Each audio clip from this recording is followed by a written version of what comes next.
Bonjour à tous, bienvenue sur cette chaîne, bienvenue dans ma nouvelle vidéo sur ma série en dropshipping en partant de zéro. Pour ceux qui ne le savent pas, ça fait à peu près 150 jours que je fais du dropshipping. J'ai tout répertorié, mon avancée dans le drop depuis le jour 1, ça se passe dans l'épisode 1, et ainsi de suite, jusqu'à arriver à l'heure actuelle à l'épisode 21. Merci de me rejoindre pour cet épisode d'ailleurs.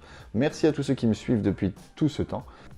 Et aujourd'hui, je partage avec vous une étape majeure de mon parcours. Alors, il y a à peu près 2 semaines, j'avais réussi à se faire un scaling efficace sur ma boutique, passant de 300 à plus de 650 commandes en à peine 2 semaines. Actuellement, on est au jour 150 et je vais tout vous expliquer de mon histoire dans le dropshipping. N'oubliez pas d'ailleurs les gars, il y a un mot caché dans cette vidéo, si vous le trouvez et que vous l'inscrivez en commentaire, vous serez peut-être tiré au sort pour gagner 50 € pour vos premiers tests publicitaires, ainsi que des petites vidéos exclusives, des fichiers Excel, des petits tips pour vous aider à bien gérer votre e-commerce. Donc il y a à peu près 2 semaines, j'ai réussi à passer ma boutique de 300 commandes à peu près 650 commandes en à peine 2 semaines justement. J'ai réussi à trouver des stratégies de scaling, etc. Donc aujourd'hui, j'ai une grande nouvelle à vous annoncer. J'ai atteint 1000 € de vente en une seule journée, pendant 3 jours consécutifs. Et je vais vous expliquer en détail comment j'y suis arrivé. Quelle stratégie j'ai pu mettre en place et surtout, je vais analyser les chiffres avec vous pour que vous sachiez exactement combien ça m'a rapporté. Donc un rappel en vitesse des stratégies que j'avais utilisées déjà avant et là où j'en suis actuellement. Je vous ai montré dans les vidéos précédentes comment j'ai réussi en partant de zéro, sans expérience, sans compétences, juste mon simple ordi, à faire quelques milliers d'euros de chiffre d'affaires et comment j'ai progressivement réussi à monter au fur et à mesure. Au début, c'était 2-3 commandes par jour, après ça a été 10, 15, aujourd'hui c'est plus entre 25 et 30. Et donc depuis le jour 120-130, j'ai vu une nette progression dans ma stratégie et aussi bien sur mes ventes du coup, avec à peu près un pic à 25-30 commandes par jour. J'ai même dépassé les 35 commandes par jour pendant 3 jours d'affilée, là où j'ai fait plus de 1000 € de chiffre d'affaires. La petite notification Shopify, le petit chouing chouing, il devenait même très familier et clairement je l'attendais. Je regardais mon téléphone en me disant bah alors je n'ai pas encore reçu, c'est quoi ce délire? Donc en fait on s'habitue très vite, ça il faut le savoir aussi. Donc atteindre 1000 € par jour de vente, c'est assez impressionnant, mais en réalité, par rapport aux frais qui incombent à tout ça, vous allez voir que c'est pas non plus extraordinaire. Et il est crucial de comprendre les coûts impliqués pour pouvoir déterminer le bénéfice net sur ces 1000 € de chiffre d'affaires. Donc j'ai pris mon petit tableau ici, ok. Donc chiffre d'affaires 1000 € du coup sur, on va prendre un jour en particulier. Chiffre d'affaires de 1000 € sur la journée d'il y a 2-3 jours, d'il y a 3 jours, ok. Donc j'ai fait 1002 € exactement de chiffre d'affaires.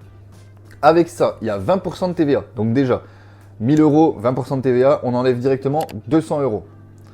Coût des produits, je paye 6,20 € mon produit fois du coup 33 ce jour-là. Donc ça nous fait 190 € de coût produit. La publicité qui m'a coûté 270 € ce jour-là.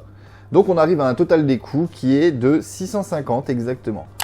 Moins les 1000 € de chiffre d'affaires, on a un bénéfice brut de 350 €. Donc, c'est sur ces 350 € de bénéfice brut, il faut aussi encore enlever les taxes, les impôts, etc. Donc moi j'ai la TVA en plus car je suis en société. Ceux qui commencent en auto-entrepreneur, au début ils n'auront pas la TVA par rapport à leur chiffre d'affaires. Et au plus ils monteront, par contre là ils devront la déduire. Donc du coup si on récapitule bien, ça veut dire que j'ai gagné exactement 197 € en comptant les taxes, etc. Donc surtout, prenez bien en compte l'impôt de votre pays. Donc là, personnellement, 197 €, on va dire 200 € x 30 jours, 6000, ça peut être vraiment beau. Souvent, on voit les youtubeurs à la télé avec leurs vidéos bien lisses qui nous montrent que 1000 € de chiffre d'affaires, c'est 1000 € dans notre poche. Là, je viens de clairement vous déterminer que ce n'est pas vrai. Sur 1000 €, il reste clairement 200 €. Donc 200 €, c'est pas dégueulasse du tout, c'est pas déconnant du tout, c'est pas ce que je suis en train de dire, c'est juste que comparé à ce que eux ils disent, c'est pas 1000 € dans votre poche. Donc il faut bien prendre ça en compte quand on débute le dropshipping. Le but c'est de vous expliquer les tenants et les aboutissants pour pas que vous arriviez dans ce business et que vous soyez complètement perdu. Je suis arrivé dans ce cas-là, personnellement, où j'avais l'impression que c'était super simple. On voit des voitures de luxe à tout va, on voit des villas à tout va, des Dubaï, des Bali, etc. Mais la réalité, elle est là. C'est des maths, d'accord? Bien sûr, c'est exponentiel. Cette boutique, j'ai réussi à faire ça en tant que débutant avancé. Par contre, d'ici quelques mois, si j'arrive à comprendre plus de choses et de stratégies, je pourrais potentiellement faire un plus gros bénéfice par jour. D'ailleurs les gars, lâchez un petit like sur la vidéo s'il vous plaît, ça vous coûte rien et ça booste grave le référencement de la chaîne, donc merci d'avance à tous ceux qui le feront. Pour maximiser cette rentabilité, donc là on a vu les chiffres que j'ai fait exactement, comment j'ai pu faire ça. Clairement, pour maximiser la rentabilité, j'ai peaufiné mes audiences en analysant les données et en créant des publicités ultra performantes qui boostent le taux de conversion ou qui ramènent un CPA beaucoup plus faible. Donc pour ça, vous vous doutez bien, comme j'explique dans toutes les vidéos, j'ai fait énormément de variantes de la même créative qui a fonctionné extrêmement bien. Je n'ai pris une autre variante statique qui fonctionnait super bien aussi, j'ai fait plusieurs variantes. Et ça, j'ai fait beaucoup d'A/B tests pour arriver là où j'ai réussi à faire 1000 € de chiffre d'affaires. Aussi, j'ai réussi à négocier un petit peu plus mes prix avec mon fournisseur, puisque ma quantité, elle augmente au fur et à mesure. Donc ça, c'est un point positif à prendre et qu'il faut toujours réajuster. Même si c'est gagner 1 € par produit, c'est énorme, parce qu'au final, sur 600 produits, ça fait 600 €. Et ça m'a permis de trouver un meilleur équilibre entre volume de vente et marge. Clairement, au tout début, j'étais pas aussi rentable qu'à l'heure actuelle. En analysant les données démographiques et comportementales de mes clients, de mon audience, j'ai ciblé les segments les plus prometteurs, les plus susceptibles d'acheter mon produit. Donc j'ai investi du temps pour créer des annonces visuellement très attrayantes et des messages percutants, ce qui a augmenté clairement le taux de clic sur ma boutique. Donc mon CTR est un peu plus haut et mon coût par vue est beaucoup plus faible aussi. Tout ça, ça a amené à ça et c'est ce qui m'a permis de voir qu'il me suffisait de dupliquer à ce moment-là ces publicités qui fonctionnaient bien pour faire monter un petit peu la boutique. Je ne pensais pas atteindre ce stade-là aussi vite, mais du coup, j'en suis très ravi. Donc voilà, un petit rappel vraiment important qu'on n'entend pas assez souvent. La gestion de la TVA, la fiscalité en général, hein, elle est essentielle pour ne pas avoir de mauvaises surprises par la suite. La gestion fiscale, donc planifiez tout dès le début si vous vous lancez et que vous comptez aller sur et que vous comptez faire ça pendant des années, planifiez tout dès le début. Je veux quand même vous rappeler que je ne suis pas arrivé là pour rien. J'ai bossé comme un acharné durant les derniers mois, 8 heures par jour, même plus parfois. Clairement, si j'avais pas bossé autant, j'en serais pas là, je m'en rends compte aujourd'hui. Je me rends compte aussi pourquoi certains abandonnent, parce que clairement, c'est beaucoup de boulot comparé à ce qu'on peut voir sur les vidéos YouTube. Donc, ceux qui veulent réellement se lancer, je vous conseille. Maintenant, si c'est se lancer pour juste faire un petit peu d'argent à droite à gauche, oubliez-les. Fin 2025 et ça ne marche plus ce genre de choses en dropshipping. Ici, maintenant, le but, c'est vraiment de créer sa marque, quelque chose de clair, net, que le client pourra reconnaître.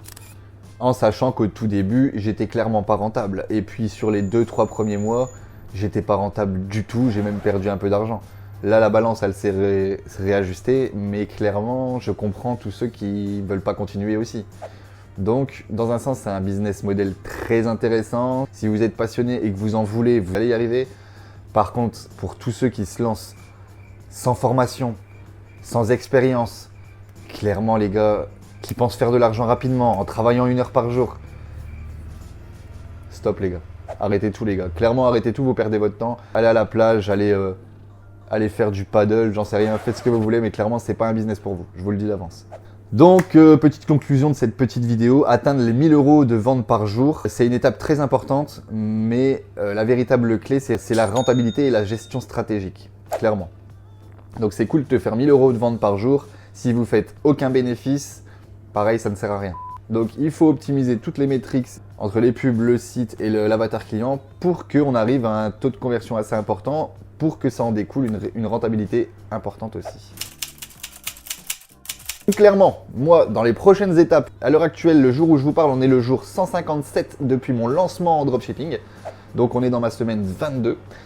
Et mon objectif maintenant, ça sera clairement d'optimiser davantage pour transformer ces ventes en profits vraiment solides. Et je vais partager avec vous tous ces ajustements au fur et à mesure de mon aventure. Suivez bien les vidéos à venir. D'ailleurs, si cette vidéo vous a aidé un minimum, vous a fait comprendre 2-3 choses, abonnez-vous à la chaîne, mettez un j'aime, activez la cloche pour ne rien manquer des futures vidéos. Et j'ai une question pour vous. Quel est votre plus grand défi actuel ou quel a été votre plus grand défi en dropshipping?